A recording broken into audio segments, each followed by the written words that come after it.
Shri Venkateswara gold తాకట్టులో ఉన్న మీ బంగారాన్ని విడిపించి కొనబడును.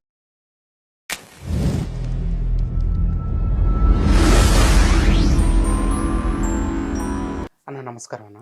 నమస్తే అజయ్. అన్న, ఈ ఎఫ్సిఆర్ఏ బిల్లుని ఆపేందుకే భాగంలోనే ఈ కాక్రోచ్ జనతా పార్టీ నిరసనలు ఎక్కువ చేస్తున్నారు అనే పాయింట్ వినిపిస్తుంది అన్న, ఇది నిజమేనా? ఇందులో కొంత నిజం ఉంది. ఫారెన్ కాంట్రిబ్యూషన్ రెగ్యులేషన్ యాక్ట్ అంటే మనం ఫారెన్ నుంచి తెచ్చుకునే డొనేషన్స్ ఏవైతే ఉన్నాయో అవి ట్రస్ట్లు, సొసైటీలు, ఎన్జిఓలు ఇవి ఇక్కడ ఖర్చు పెట్టేటప్పుడు ఈ ఈ రెగ్యులేషన్స్ ఇవన్నిటిని చాలా క్లోజ్గా మానిటర్ చేస్తుంది గవర్నమెంట్ కొన్నేళ్లుగా. సో ఈ భాగంలో చాలామంది ఎఫ్సిఆర్ఏ లైసెన్సులు క్యాన్సిల్ అయినాయి. ఎందుకనంటే ఇక్కడ మేము పలానా చదువుకో, విద్యకో, ఆరోగ్యానికో ఖర్చు పెడతాము అని తీసుకొస్తున్న డబ్బులు కన్వర్షన్స్కి, వేరే యాక్టివిటీస్కి, వాటికి సబ్వర్షన్, సాబొటాజ్ అంటారు, కౌంటర్ ఇంటెలిజెన్స్ ఇదంతా. సో దానికి వాడుతున్నారు అని చెప్పేసి తెలుసుకొని చాలా వరకు కట్ చేశారనమాట. అంటే నువ్వు ఆ ఫండ్ ఎందుకైతే తెచ్చుకుంటున్నావో అది చెప్పి తీసుకొచ్చి అందుకే ఖర్చు పెట్టి అవన్నీ వాటన్నిటికీ అకౌంటబిలిటీ, ఆడిటింగ్ ఇవన్నీ ప్రాపర్గా ఉంటాయి. సో వీటిని ఎవరెవరైతే వైలేట్ చేస్తున్నారో వాళ్ళందరికీ క్యాన్సిల్ చేశారు చాలా వరకు. సో డెఫినెట్గా బయట నుంచి ఫ్లో అవుతున్న ఫారెన్ ఫండింగ్ని కంట్రోల్ చేస్తున్నారు. ఇక్కడ నరేటివ్, ఇక్కడ ఒపీనియన్ క్రియేషన్లో వాటిలో సబ్వర్షన్కి యూజ్ చేసే అది. సో అది అందులో నిజం ఉంది డెఫినెట్లీ. అదే రీజన్ కాదు, అక్కడ టైమింగ్ చాలా ఇవి. సో అందులో భాగంగా ఇది అవుతుంది అనేది అందులో కొంత నిజం ఉంది డెఫినెట్గా. అది కూడా ఒక క్రూషల్ రోల్ ప్లే చేస్తుంది. అన్న, ఎవరైతే ఈ ప్రొటెక్ట్ చేస్తున్నారో స్టూడెంట్స్ అంటే చాలా జాగ్రత్తగా ఉంటారు, చిన్న వయసులో ఉంటారు. కానీ వీళ్ళు మీరు కూడా చూసే ఉంటారు, ఒక మహిళా జర్నలిస్ట్ పైన అసభ్యంగా ప్రవర్తించారు, దేశానికి వ్యతిరేకంగా నినాదాలు చేస్తున్నట్లు. అంటే పార్లమెంట్ను ఉద్దేశించి, మన ఇండియన్ ఆర్మీని ఉద్దేశించి, దేశ ప్రధానిని ఉద్దేశించి, రామాయణాన్ని ఉద్దేశించి మాట్లాడటం జరుగుతుంది. అసలు నిజంగానే వీళ్ళందరూ స్టూడెంట్సా? ఎందుకు వీళ్ళు ఇట్లా వ్యాఖ్యానించడం? ఇది రాజకీయం చేయడమే అంతే, అంతకంటే ఏం లేదు. ఇక్కడ ఒక ఇష్యూ వచ్చింది, ఇప్పుడు కరెక్ట్గా యూజ్ చేసుకుంటే దీన్ని గవర్నమెంట్ని ఇది చేయొచ్చు. ఇప్పుడు రేపు గవర్నమెంట్ నిజంగా మారల్ రెస్పాన్సిబిలిటీ తీసుకొని ఎడ్యుకేషన్ మినిస్టర్ని తీసేసినా మేము చెప్పినందుకే తీసేసింది అంటారు. ఇది రాజకీయం. ఇందులో నరేటివ్, ఒపీనియన్ క్రియేట్ చేయడం. మనం చూస్తే కాంగ్రెస్, అపోజిషన్ పార్టీస్ వీళ్ళందరూ చాలా జాగ్రత్తగా దూరం నుంచి చూస్తూ ఉన్నారు, ఏమవుతుంది. టైం వచ్చింది, అందరూ పడ్డారు, అందరికీ బిఆర్ ఇదైంది. అది రాజకీయం. సో డెఫినెట్గా ఇష్యూ పొలిటిసైజ్ అయిపోయింది. ఇప్పుడు ఎవరు స్టూడెంట్స్ కోసం మాట్లాడట్లేదు అక్కడ. ఇది అందరూ గమనించాల్సిన నిజం. ఇది నేను చెప్తున్నందుకు నిజం కాదు, అది ఇష్యూ పొలిటిసైజ్ అయిపోయింది. అక్కడ ఉన్న వాళ్ళు స్టూడెంట్స్ అలా బిహేవ్ చేస్తారు ఇలా అని అంటే, ఒక రోజులో దేశంలో అలాంటి పీస్ఫుల్ ప్రొటెస్ట్లు కొన్ని వేలు జరుగుతాయి, థౌజండ్స్, 10,000 కంటే ఎక్కువ జరుగుతాయి. కానీ ఢిల్లీలో మాత్రమే ఎందుకు పీస్ఫుల్ ప్రొటెస్ట్లు వైలెంట్ అవుతాయి? కామన్ క్వశ్చన్ ఇది. జరుగుతున్నది ఇక్కడ, ఏం కాన్స్పిరసీ లేదు, ఏం లేదు. ఒక్క ఢిల్లీలో మాత్రమే ఎందుకు కూర్చుంటే ఇట్లా ప్రొలాంగ్ అవుతాయి, అక్కడే ఎందుకు వైలెన్స్ అవుతుంది, ఏదో అవుతుంది. డెఫినెట్గా దాన్ని, ఆ మోడల్ని తీసుకొచ్చి అన్ని చోట్ల మళ్ళీ లోకలైజ్ చేసి ప్రొటెస్ట్లు చేస్తారు. ఎవడు చేస్తున్నాడు, ఎందుకు చేస్తున్నాడు, వాడికి ఏమొస్తుంది దీనివల్ల అని ఆలోచించే లగ్జరీ, అవేర్నెస్ గెయిన్ చేయాలి అనే యాటిట్యూడ్ ఎవరికి లేదు. I stand with Sonam Wangchuk అయిపోయింది. నేను ఒక పోస్ట్ షేర్ చేస్తే I stand with Sonam Wangchuk అంతే. ఏం చేస్తున్నాడు సోనం వాంగ్చుక్ వెనకాల దీప్కే ఏం చేస్తున్నాడు, సీజేపీ ఏం చేస్తుంది, ఎందుకు అపోజిషన్ పార్టీస్ అన్నీ వెళ్ళాయి, ఇదంతా తెలుసుకోవాలంటే చాలా ఎఫర్ట్ తీసుకోవాలి, చాలా నిజాలు తెలుసుకోవాలి, అన్కంఫర్టబుల్ ట్రూత్స్. అందుకే రాజకీయం అనేది ఊరికేదో పిచ్చపాటి చేయడానికి, వెళ్ళి ఓటేసి రావడానికే తప్ప కామన్ మ్యాన్కి రాజకీయం గురించి నేర్చుకోవడం, అవేర్నెస్ గెయిన్ చేయడం అనేది ఒక లగ్జరీ ఇండియాలో. అది ఎడ్యుకేటెడ్ అయినా సరే, అన్ఎడ్యుకేటెడ్ అయినా సరే. సో ఇప్పుడు ఒక వేవ్ క్రియేట్ చేస్తే అవును పేపర్ లీక్ అయితే అవును, ఏ మినిస్టర్ అయినా రిజైన్ చేయాలి, ఎవరైనా అదే అంటారు సెన్స్ ఉన్న వాళ్ళు. మరి గవర్నమెంట్ ఎందుకు చేయట్లేదు అంటే, గవర్నమెంట్ చాలా చేయట్లేదు, గవర్నమెంట్ చాలా చేస్తోంది. మరి అన్నీ విశ్లేషిద్దాం రండి ప్రతి ఒక్కరు. ఆల్ సిటిజన్స్ కమాన్, కూర్చొని ప్రతి దాని మీద చేసి పిచ్చాపాటి చేయండి, ప్రతి డిస్కషన్ ఇది చేయండి, మీ పర్స్పెక్టివ్ ఇవ్వండి. ఒక ఇష్యూ మీద సెలెక్టివ్గా మీడియా పుష్ చేస్తూ, సెలెక్టివ్గా ఫారెన్ ఇవి ఇన్వాల్వ్ అయి ఉన్నవి పుష్ చేస్తున్నవి వాటిని మనం ఏదో it is an emotional issue definitely. Pharmacies కూడా ఇలాగే చేశారు. ఫార్మ్ బిల్స్లో అసలు ఎంత ఉంది, ఏముంది, ఏది ఫార్మర్కి ప్రో, ఏది ఫార్మర్కి అగెయిన్స్ట్ అని ఎవరు ఎక్కడ డిస్కస్ చేశారు? ఎక్కడ ఏదైనా పబ్లిక్ డొమైన్లో ఏమొచ్చింది? ఇది గవర్నమెంట్ సైడ్ నుంచి కూడా తప్పే. నువ్వు మంచి చేయడమే కాదు, నువ్వు మంచి చేస్తున్నావు అనే ఫీలింగ్ జనాల్లో క్రియేట్ కూడా చేయాలి. నువ్వు మబ్బ పెడుతున్నావు అనే ఫీలింగ్ క్రియేట్ చేస్తే నువ్వు మంచి చేసినా జనాలు తీసుకోరు. గవర్నమెంట్కి అర్థమైంది ఇది 3 ఫార్మ్ బిల్స్ విషయం అప్పుడు. ఓకే, అందుకే ఇవన్నీ. సో అది చాలా ఈజీగా ఇదైపోతుంది. అండ్ ఫార్మసీ ఇష్యూ ఇప్పుడు ఏమన్నారు, ఎవరైనా ఫార్మర్స్ లాస్కి సపోర్ట్ చేస్తే నువ్వు ఫుడ్ పెట్టే ఫార్మర్కి అగెన్స్ట్ మాట్లాడుతున్నావు, నువ్వు అసలు ఎంత ద్రోహివి అన్నారు. నన్ను మారల్గా సైలెన్స్ చేశారు. బట్ అసలు ఇష్యూ ఏమన్నా మారల్ ఇష్యూనా అక్కడ? పొలిటికల్ ఇష్యూ అది. మరి నా పొలిటికల్ ఒపీనియన్ తీసుకోవాలి కదా. నన్ను మారల్గా సైలెన్స్ చేశారు. How can you be against farmers అని? ఒక్క 2 రాష్ట్రాల్లో మిడిల్ మెన్కి ప్రాబ్లం ఉంది కాబట్టి 3 ఫార్ములాస్ వెనక్కి వెళ్ళిపోయాయి. లేకపోతే ఈ రోజుకి కూడా వెళ్ళి చేయండి, సుప్రీంకోర్టులో కూర్చొని కేసు ఇచ్చేసి ఈ పలానా క్లాజులు ఇది ఉంది, కష్టం ఉంది, ఇది రిమూవ్ చేయండి, ఇది యాడ్ చేయించండి అని చెప్పి చేయించుకోండి. ఇది తరీకా పొలిటికల్ డిమాండ్స్ అచీవ్ చేయడానికి. ఇది కూడా మర్చిపోతున్నాం మనం అందరం. అందరూ ఏదో ట్రాప్లో పడతాం. మనకు అవేర్నెస్ ఉండాలి. ఏం జరుగుతుంది, ఎందుకు జరుగుతుంది, పాలిటిక్స్ని ఆబ్జెక్టివ్గా చూడగలగాలి. నేను ఒక సైడ్ తీసుకోవడం చాలా ఈజీ. నేను ఒక సైడ్ తీసుకుంటే గేమ్ మిస్ అవుతా.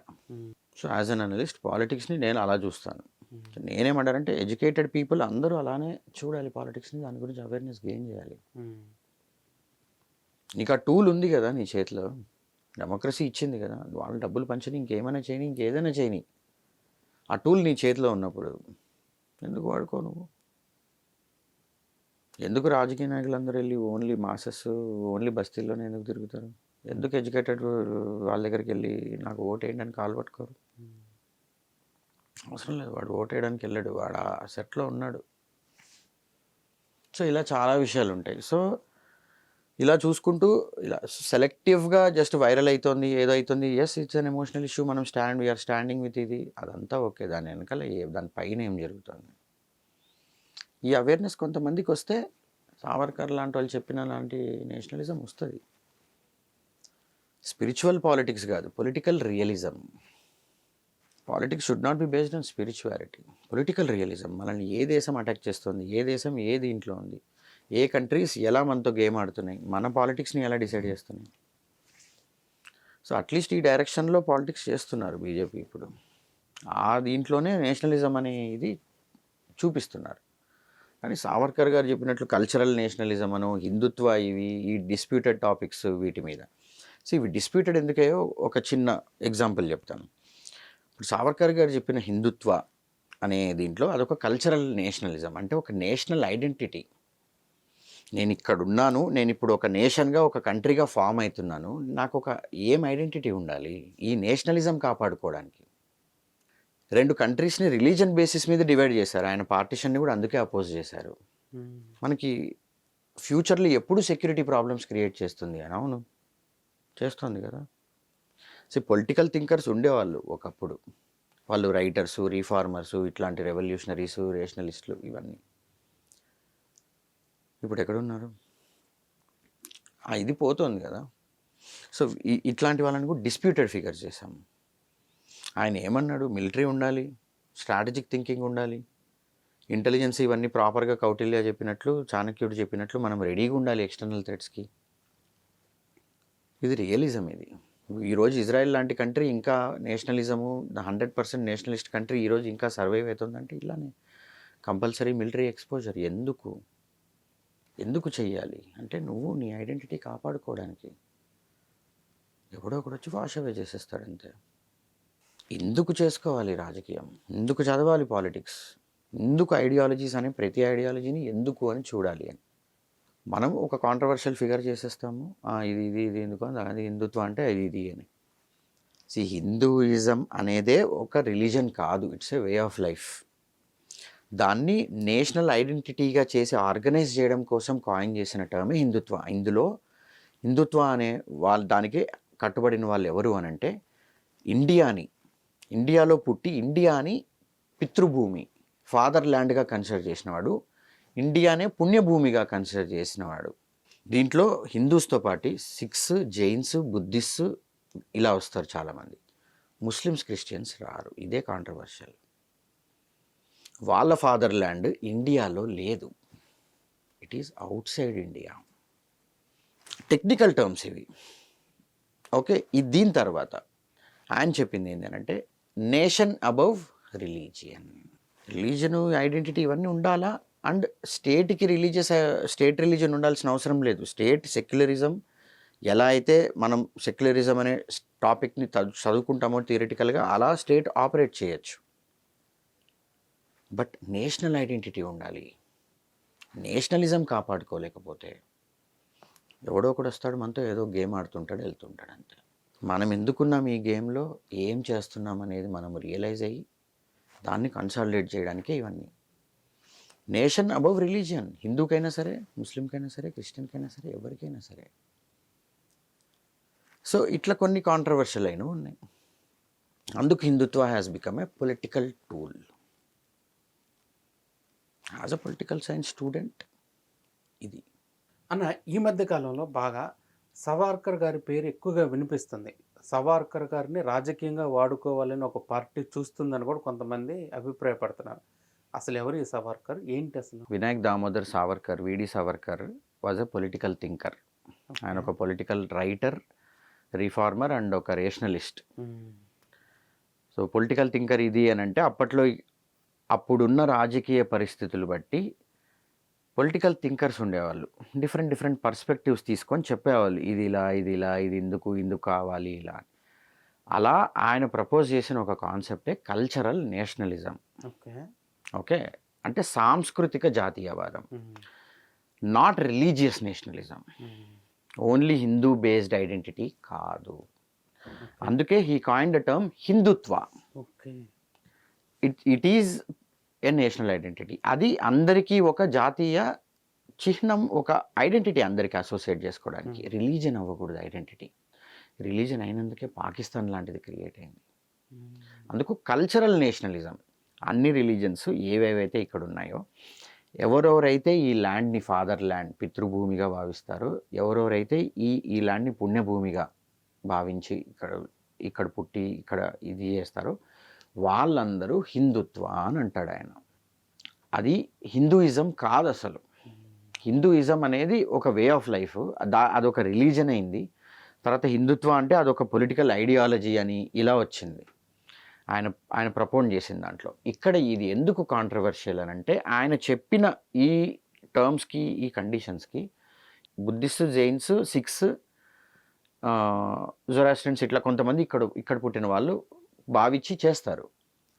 జొరాస్ట్రియన్స్ ఎవరు? వీళ్ళు ముగ్గురు.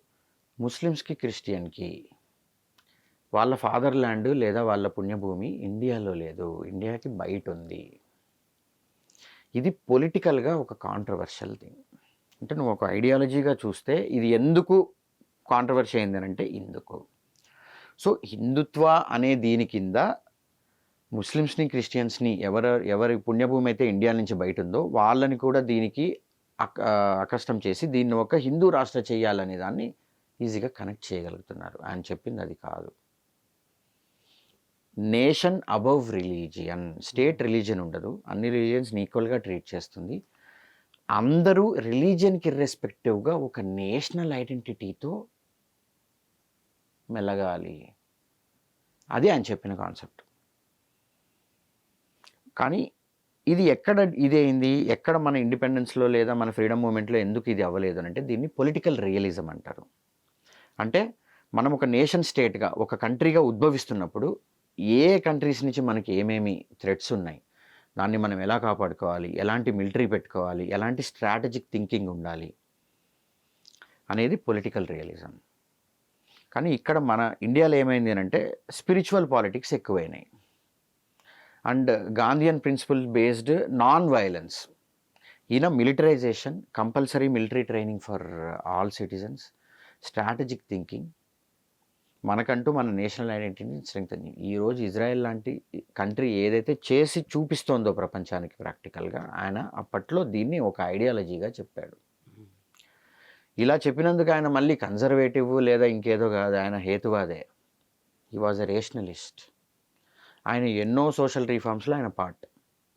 అన్టచబిలిటీ అబాలిషన్లో, విడో రీమ్యారేజెస్లో, ఇలాంటి ఎన్నో వాటిల్లో సోషల్ రీఫార్మ్లో ఇది. అండ్ రేషనలిస్ట్ అని అంటే ఆయన వెళ్ళి స్పిరిచువాలిటీ బేస్డ్ పాలిటిక్స్ చెప్పలే, సైంటిఫిక్ ఎవిడెన్స్ బేస్డ్ మోడర్న్ టెక్నాలజీని తీసుకురావాలి. అది ఇట్ షుడ్ డిసైడ్. ఇజ్రాయెల్ చేసినవే అన్నీ. అది ఆయన అప్పుడు చెప్తే జస్ట్ ఇక్కడ రిలీజన్ ఉంది, అది ఒక హిందూ రాష్ట్ర చేయడానికే అనే దీంతో ఆ మొత్తం ఐడియాలజీని డిరైల్ అయింది అంతే. అది ఆబ్వియస్లీ రైట్ వింగర్స్తోనే ఉండినాడు ఆయన, నేషనలిస్ట్ కాబట్టి. మిగిలిన వాళ్ళు ఎవరు పేరులో నేషనలిజం ఉందేమో కానీ ఎవరు ఎక్కడ నేషనలిజం అయితే చూపిలేదు నా దృష్టిలో కూడా, నేను చదువుకున్న చరిత్రలో. సో నేషనలిస్టులు ఉండింటే నిజంగా పాకిస్తాన్ లాంటి కంట్రీని రాకుండా ఆపిండగలిగే వాళ్ళు. వచ్చిండేది కాదు పాకిస్తాన్ లాంటి కంట్రీ. ఎందుకంటే నేషనలిస్ట్ ఆలోచించేవాడు, విజన్ ఉంటుంది. ఈరోజు కాదు, 100 ఏళ్ళకి ఎట్లుంటుంది నా దేశ పరిస్థితి, ఎట్లాంటి సెక్యూరిటీ ప్రాబ్లమ్స్ ఉంటాయి, ఎలాంటి అగ్రికల్చరల్ ప్రాబ్లమ్స్ ఉండొచ్చు, ఎట్లాంటి ఎకనామిక్ ప్రాబ్లమ్స్ ఉంటాయి, ఇలాంటివన్నీ ఆలోచించి దాని గురించి ఎన్నో బుక్స్ రాసిన రీఫార్మర్ రైటర్ విడి సావర్కర్. ఈ సావర్కర్ గారి పేరు చెప్పుకొని ఒక పార్టీ లబ్ధి పొందుతుంది అనే మరి దాన్ని నేషనలిజం చేసే ఏ పార్టీ అయినా ఇప్పుడు మీరు కూడా లబ్ధి పొందాలి, లేదా అవతల ఎవరైతే ఏడుస్తున్నారో లబ్ధి పొందుతుందని వాళ్ళు కూడా యాక్చువల్లీ రాజకీయం చెయ్యాలి. ఈ ఈ ఈ దేశంలో బతికి పట్టగట్టి ప్రాపర్ రాజకీయం చేయాలంటే వాళ్ళు కూడా నేషనలిజం చూపించాలి. నేషనలిజం అంటే తెలియనంత వరకు నేను ఇగ్నోరెన్స్లోనే ఉంటా. బట్ నాకు నేషనలిజం ఏంటో తెలిసాక అది నాకు పొలిటికల్ డిమాండ్ అవుతుంది. రేపు కాంగ్రెస్ రావచ్చు, కాంగ్రెస్ 5 కాదు 10 ఏళ్ళు కాదు 15 ఏళ్ళు కూడా రూల్ చేయొచ్చు. కానీ అలాంటి సర్కమ్స్టెన్సెస్ రావాలంటే వాళ్ళు కూడా నేషనలిజమే చూపించాలి ఇండియాలో. ఇది వాళ్ళు రియలైజ్ అవ్వాలి. ఆపీస్మెంట్ తగ్గించాలి, సెక్యులరిజం అనేది ప్రాపర్గా ఇంప్లిమెంట్ చేయాలి. ఇక్కడ ఎవ్వరు కమ్యూనల్ అవ్వాలి, హిందూ రాష్ట్రం అవ్వాలి, ఇవేం మాట్లాడట్లేదు. ఇవన్నీ ప్రాక్టికల్లీ చాలా చాలా complex things. So as an ex intelligence officer or అట్లాంటి థింకింగ్ ఉన్న వ్యక్తిగా నేను ఒక రియలిజంలో ఉంటా. ఏవి రియలిస్టిక్గా అవుతున్నాయి, ఏవి రియలిస్టిక్గా పాసిబుల్ అవుతున్నాయి, ఏమవుతున్నాయి ఏంటి అని. సో ఇప్పుడున్న గవర్నమెంట్ 2014 నుంచి బీజేపీ వాళ్ళు చేస్తోంది ఒక రకంగా ఇదే కదా. నీ నేషనలిజంని అసర్ట్ చేయడం బయట కంట్రీస్కి, నా ఇంట్రెస్ట్ ఉన్నది నేను ఫాలో అవుతాను అని. బట్ ఓకే, అన్నీ అలా చేస్తారని కాదు, ఇప్పుడు ఫార్ములాస్ వెనక్కి తీసుకున్నారు, ఇలా చాలా ఉన్నాయి. కానీ నేషనలిజం అంటే ఏంది, నేషనల్ ఇంట్రెస్ట్ కోసం నిలబడడం అంటే ఏంటి అనేది పొలిటికల్గా చూపించారు జనాలకి. తెలియనంత వరకు ఒక స్టోరీ, తెలిసాక అదొక బెంచ్ మార్క్.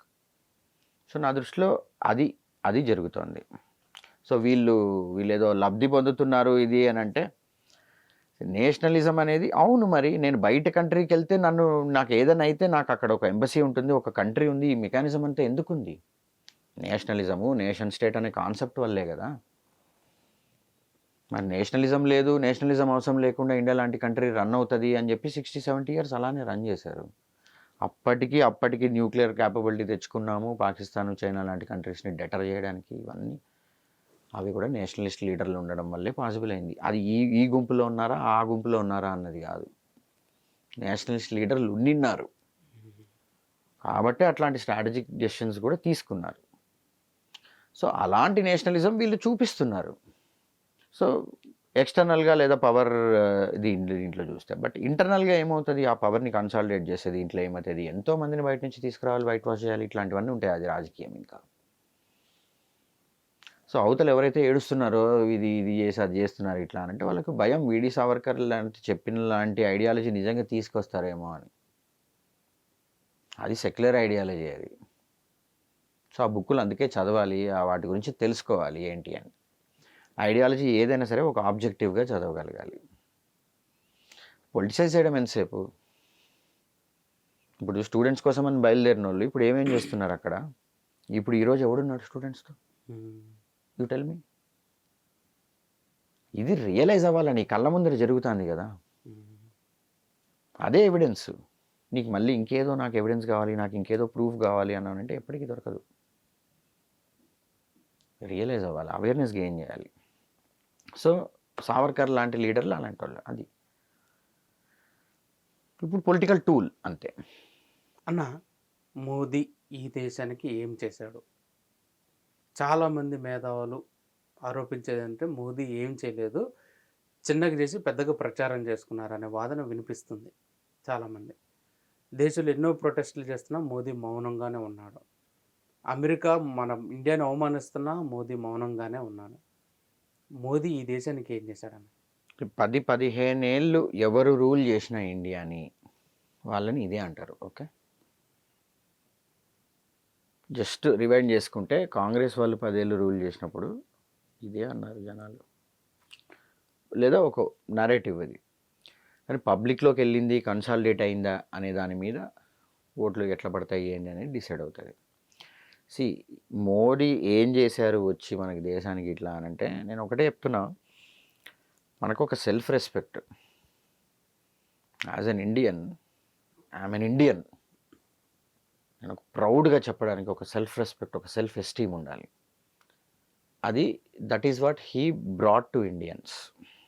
అట్లీస్ట్ ఆ నేషనలిజం ఏంది, ఎట్లుంటుంది అనేది వాళ్ళు తీసుకొచ్చారు. అలాంటి దాన్ని బట్టి అలాంటి ఐడియాలజీ ఉన్న పార్టీ కాబట్టి ఆ స్టెప్సే తీసుకుంటారు. మనం డిస్కస్ చేసినట్టు సావర్కర్ లాంటి నేషనలిజమే చూస్తున్నాం ఇప్పుడు మనం.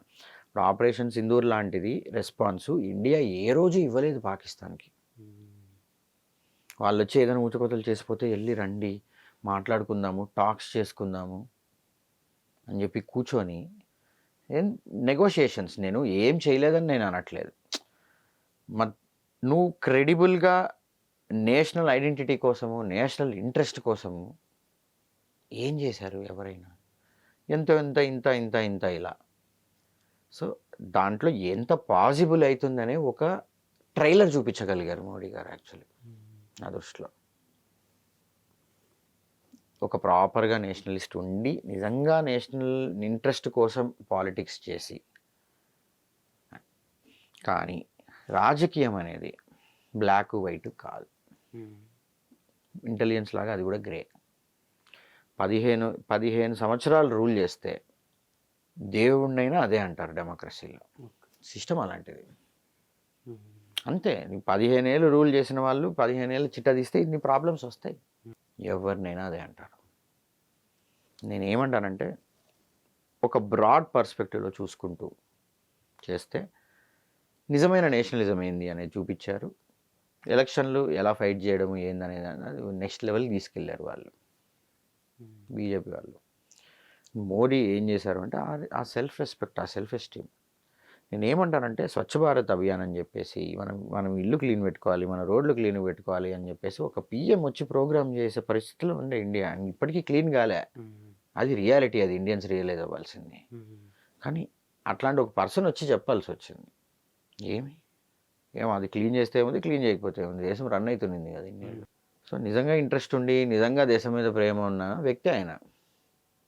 అండ్ ఆయన స్పిరిచువల్ పర్సన్. ఆ స్పిరిచువల్ పాలిటిక్స్, మన గాంధీయన్ పాలిటిక్స్ ఉన్నాయి కదా, మారల్ అండ్ ఎథికల్ నేషనలిజం, అలాంటిది మాసెస్ని అపీల్ చేస్తుంది. బట్ రియాలిటీలో వాళ్ళు ఆపరేషన్ సింధూర్, నువ్వు ఏదైనా చేసినావంటే నేను చేస్తా, నువ్వు రోజు చేస్తే నేను రోజు చేస్తా.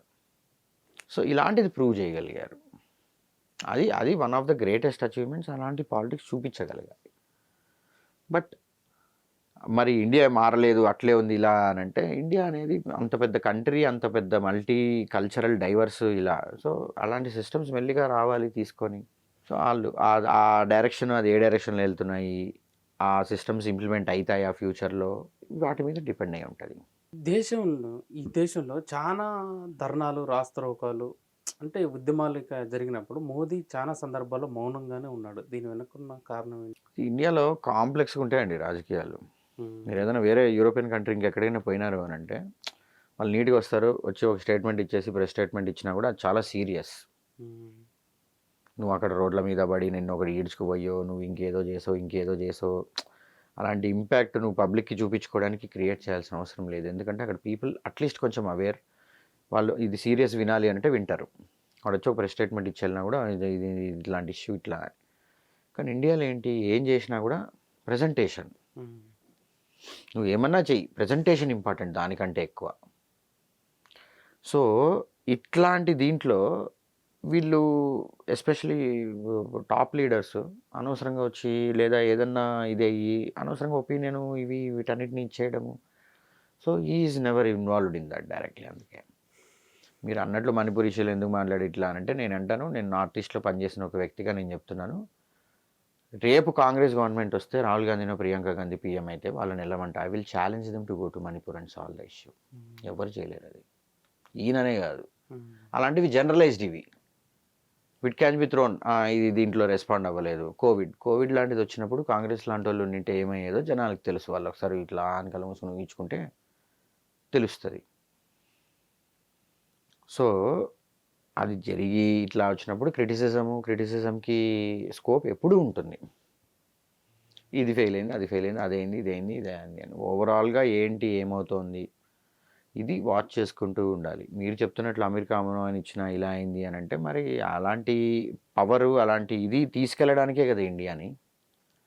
మనము ఈరోజు 3rd లార్జెస్ట్ అయ్యాము, రేపు 1st లార్జెస్ట్ కూడా అవుతాం. సస్టైన్ చేయగలం ఆ పొజిషను ఇలాంటి ఎడ్యుకేషన్ సిస్టమ్స్తో, ఇలాంటి ఇండస్ట్రియలైజేషన్తో? ఇవి ఆలోచించుకోవాల్సినవి. అట్లీస్ట్ ఈ డైరెక్షన్లో ఆలోచించి కొన్ని స్టెప్స్ తీసుకున్న గవర్నమెంట్ కదా వీళ్ళు. మోదీ గవర్నమెంట్ అధికారంలోకి వచ్చిన తర్వాత ఈ దేశంలో మతం గురించిన మత గొడవలు ఎక్కువయ్యాయి అనేది కూడా వినిపిస్తుందన్న, దీనిపైన మీ అభిప్రాయం? మత గొడవలు ఎక్కువయ్యాయి అని అంటే ఫస్ట్ ఇండియన్స్ అందరూ ఫస్ట్ తెలుసుకోవాల్సింది 1947లో ఇండియా పాకిస్తాన్ ఎలా ఫామ్ అయింది అని. బీజం అక్కడ ఉంది. ఇక్కడ కాంగ్రెస్ ఉండని, బీజేపీ ఉండని, రేపు శ్రీరామచంద్రమూర్తి వచ్చి ఆయన పార్టీ పెట్టినా కూడా ఇండియాలో అలాంటి రాజకీయాలు చేస్తారు. కమ్యూనల్ అనేది అలాంటిది. కానీ నేను చెప్పగలను, సిస్టంలో ఉండొచ్చిన పర్సన్గా నేను చెప్పగలను, గవర్నమెంట్కి కానీ ఏజెన్సీస్కి కానీ అలాంటి పాలసీ లేదు. ఓకే, వాళ్ళు ఇప్పటికీ వాళ్ళు ట్రై చేస్తోంది ఏంది అని అంటే అందరూ కలిసి పాసిబుల్ ఉండొచ్చు, పాసిబులే. ఇదే గవర్నమెంట్ స్టాండ్ అయినా ఏజెన్సీ స్టాండ్ అయినా నేను నా పర్సనల్ అబ్జర్వేషన్ చెప్తా ఎట్లా పాసిబుల్ అవుతుంది అని అంటే, మనం గమనిస్తే ముస్లిమ్స్ క్రిస్టియన్స్ వాళ్ళు యునైట్ అవుతారు పొలిటికల్గా డిమాండ్స్ సాల్వ్ చేసుకోవడానికి. హిందూస్కి అలాంటిది తెలీదు, నీకు నాకు కాదు మన తాత వాళ్ళకు కూడా తెలీదు. అందుకే వాళ్ళ కష్టం, అర్థం కాదు అది ఏందని. నేనేమంటానంటే యునైట్ అవ్వడం అని అంటే తీసి ఊచకోతలు చేయడం కాదు, పొలిటికల్ డిమాండ్స్ ఉండాలి. నీకు రాజకీయ పరంగా నువ్వు ఎగ్జిస్టెన్స్కి నీకు వెల్బీయింగ్కి ఏం కావాలి అనేది యాజ్ ఎ మెజారిటీ ఉండొచ్చు నీకు. నువ్వు ఇండియా పాకిస్తాన్ డివైడ్ అయినప్పుడు నో మెజారిటీస్ అన్నీ వదిలేయాలని చెప్పారు అప్పుడు నేషనలిస్ట్ లీడర్స్. సో అదే నేషనలిజం అనుకున్నారు. పొలిటికల్ డిమాండ్స్ లేకుండా ఓకే ఎవ్వరూ బతకలేరు.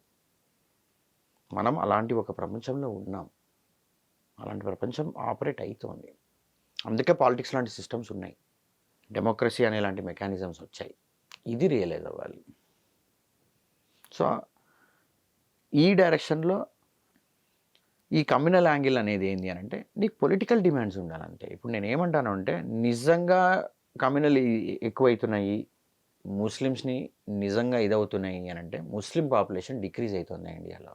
0.03% ఉన్న పాపులేషన్ ఉన్న రిలీజియన్ కూడా సర్వైవ్ అవుతుంది ఇండియాలో. హిందూస్ ఎవరిని ఎలిమినేట్ చేయరు అట్లా, అది థియరీ అది. So Muslims as majority among minorities they have political demands. వాళ్ళు యునైట్ అవుతారు ఎందుకు? పొలిటికల్లీ డిమాండ్ చేయడానికి. హిందూస్ అమ్మో మేము యునైట్ అయితే మేము యునైట్ అయితే 2 నేషన్ థియరీని నిజం చేసినట్లు అనుకుంటారు. కాదు, పొలిటికల్ డిమాండ్స్ ఉండాలి.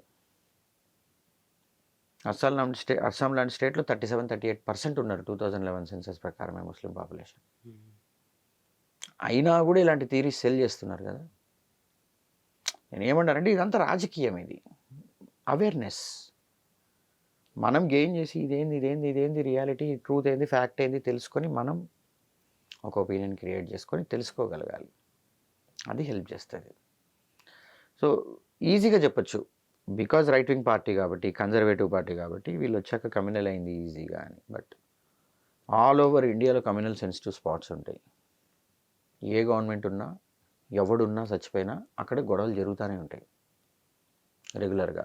అలాంటి ప్లేస్ తెలంగాణలో కూడా ఉంది. భహింస ఏంటి, భహింస బేస్ చేసుకుని ఏమైనా రాజకీయాలు జరుగుతున్నాయి మరి ఇక్కడ ఏమన్నా? కమ్యూనల్ అనేది మన పార్టిషన్ టైం ఇండిపెండెన్స్ నుంచి ఉన్న ఇది. కొన్ని పాకెట్స్లో ఆ యాంటగనిజం కంటిన్యూ అవుతోంది, కొన్ని చోట్ల ఇంకొంచెం క్రియేట్ అవుతోంది. కానీ ఎక్కువ అయిపోయినాయి ఇలా అనంటే, అంతకుముందు లేదు అందరూ కలిసి నిన్నారు ఇలా అనంటే, ఇండిపెండెన్స్ నుంచే ఉంది యాంటగనిజం. దానికి సీడ్స్ ఉన్నాయి, దానికి రాడికలైజేషన్కి ప్రాసెసెస్ ఉన్నాయి, మెకానిజమ్స్ ఉన్నాయి. రైట్ వింగ్ పార్టీ వచ్చింది కాబట్టి నేషనలిస్ట్ పార్టీ ఆబ్వియస్లీ. ఇండియాలో నేషనలిస్ట్ పార్టీ వస్తే మరి హిందూస్ని కాక ఎవరిని సపోర్ట్ చేస్తుంది? పాకిస్తాన్ మీద సినిమా తీసి వాడిని దొబ్బితే ముస్లిమ్స్ని తిట్టినట్టే ఉంటుంది అది. వాడికి స్టేట్ రిలీజన్ ఉంది కాబట్టి. ఇండియాకి స్టేట్ రిలీజన్ లేకపోయినా మెజారిటీ కదా హిందూస్. మెజారిటీ పొలిటికల్ డిమాండ్స్ పెట్టండి, అందరూ కలిసి బతకచ్చు. It is possible. బతుకుతున్నాం ఈ రోజుకి కూడా మనం. అది రియలైజ్ అవ్వండి. భయం క్రియేట్ చేయడం ఇవి అవుతుంది, అవతల సైడ్ నుంచి అవుతుంది. మరి అదే రాజకీయం అంటే. సో ఎందుకు కావాలి యునైట్, లేదా ఏం ఆలోచించుకోవాలి హిందూస్ అని అంటే, నీకు పొలిటికల్గా డిమాండ్ ఉండాలి అని. ఎగ్జాంపుల్ ఎలా ఉండాలి అని అంటే, హిందూసు టెంపుల్స్ వీటన్నిటి మీద ఇన్ని ఇదవుతున్నాయి. సో నువ్వు వాటి రిలేటెడ్ ఇవి కరెక్ట్గా చేయండి. గవర్నమెంట్స్ తీసేసి ట్రస్ట్లకు ఇవ్వండి, లేదా ఎవరు ఇవ్వాలి. లేదంటే మసీదులు చర్చిలు కూడా నువ్వు టేక్ ఎండోమెంట్స్, మసీదులు చర్చిలు కూడా టేక్ ఓవర్ చేయాలి. వాడు అక్కడ వేసే హుండీల డబ్బులు కూడా ఎండోమెంట్స్ కూడా తీసుకోవాలి. ఇదొక పొలిటికల్ డిమాండ్, ఎగ్జాంపుల్ చెప్తున్నా. కానీ ఇది ఎంత పెద్ద పొలిటికల్ డిమాండ్ తెలుసా? హిందూస్కి ఐడియా లేదు ఇది ఎంత పెద్ద పొలిటికల్ డిమాండ్ అని. స్టేట్ గవర్నమెంట్స్ రెవెన్యూ షేర్లో ఎంత ఉందో ఎండోమెంట్స్ అవి చూడండి, ఫిగర్స్ తీసి ఎంత పెద్ద పొలిటికల్ డిమాండో అర్థమవుతుంది. సో అలాంటివి చేయాలి, సెన్సిబుల్ థింగ్స్. ఇది మళ్ళీ కమ్యూనల్ కాదు ఇది. నాకు దేవుడు, నేను నమ్మకం అని వెళ్ళి హుండీలో డబ్బులు వేసి వస్తున్నా, దాన్ని ఎవడో కొట్టేస్తున్నాడంటే ఇంకేదో అవుతుంది. సో బయట వేరే రిలీజన్ వాళ్ళకి వాళ్ళ బోర్డులు ట్రస్ట్లు మేనేజ్ చేసుకోవడానికి వాళ్ళకి బయట ఇండిపెండెన్స్ ఇది ఉన్నప్పుడు హిందూస్కి ఎందుకు లేదు టెంపుల్స్కి? దాని చుట్టూ ల్యాండ్స్ అంటారు, ఇదంటారు, అదంటారు. వై? అది మరి నా బిలీఫ్తో ఆడుకున్నట్లు కాదా? సో ఇది ఒక డిమాండ్ కదా. ఇలాంటి డిమాండ్స్ ఉండాలి for the well being of our religion are the so called religion. నేనైతే రిలీజన్ అన్నాను, it's a way of living. అది పాలిటిక్స్ కోసం దాన్ని రిలీజన్ చేశారు అంతే. అందుకే ఇండియాలో ఎవరు వచ్చినా కమాన్ ప్లీజ్ వెల్కమ్ అని చెప్పి ఏం చేసినారు. ఇండియా దగ్గర ట్రెడిషనల్గా ఇండియన్స్ వాళ్ళ దగ్గర మిలిటరీ ఇలాంటి నేషనలిజం ఉండింటే నేను లోపల రానిచ్చేవాళ్ళ లేవు ఎప్పటి నుంచో. బట్ ఇప్పటికైనా ఉండాలి కదా. ఇప్పటికీ ఇంత రియాలిటీలో పాకిస్తాన్, చైనా లాంటి కంట్రీలు ఇలాంటి వాళ్ళు ఇలా చేస్తుంటే మనం ఏముంది, మనం ఫ్లైట్ ఎక్కి వెళ్ళిపోయాం, యూఎస్లో సెటిల్ అయిపోయాం, బాగుంది, మన లైఫ్ వండర్ఫుల్గా ఉంది, ఇండియా బాగుంది అనుకుంటే అపోహ అది. సో అలా ఉండదు. సో ఆ ఆబ్జెక్టివిటీ, ఆ బ్రాడ్ పర్స్పెక్టివ్లో చూడగలగాలి. సబ్జెక్టివ్గా చెప్పొచ్చు ఏముంది, నేను ఒక ఫిగర్లు కూడా తీసుకొచ్చి చెప్తా అవును ఇంక్రీజ్ అయినాయి అని. ఏముంది, obviously right wing ideology increase అయితే ఆబ్వియస్లీ దాన్ని కౌంటర్ చేయడానికి లెఫ్ట్ వింగ్ ఐడియాలజీ వస్తుంది, రిలీజియస్ అవుతుంది, కమ్యూనల్ అవుతుంది. అది చూసుకోకుండా ఉండడానికే కదా గవర్నమెంట్ ఇంత కష్టపడుతుంది. అయినా మీరు అంటారు మరి గవర్నమెంట్ వదిలేసింటే ఎట్టుండేది, ఇది తెలియదు అంతే. ఏమంటారు, వదిలేస్తే ఇదే అవుతుంది, ఫ్యాసిజం బొంగు అంటారు. Nationalism will look like as, extreme nationalism itself is fascism. But అంత ఎక్స్ట్రీమ్ నేషనలిజం అయితే నాకైతే వీళ్ళు చూపిస్తున్నట్టు, అంత ఎక్స్ట్రీమ్ నేషనలిజం అంటే ఇండియా ఇంకా చాలా గొప్పది అయిపోయేది ఫాస్ట్గా. ఇండియన్స్కి అవేర్నెస్ వచ్చేది కనీసం ఫస్ట్, ఇంకా ఫాస్ట్గా. ఎక్కడ పాసిబుల్ అవుతుంది? సో అదొక ప్రాసెస్ అవుతుంది. దాంట్లో వీళ్ళు they are playing their role. ఆ టైమింగ్కి వాటికి ఆ అవేర్నెస్ క్రియేట్ చేసి, నీకు ఇలాంటి నేషనలిజం చూపించలేదనుకో ఎవరు, నువ్వు ఒకప్పుడు తెలిసిన నేషనలిజం అంటూ బతికేటోడు మేబీ. నువ్వు ఆ అవేర్నెస్ గెయిన్ చేయండి చాలు.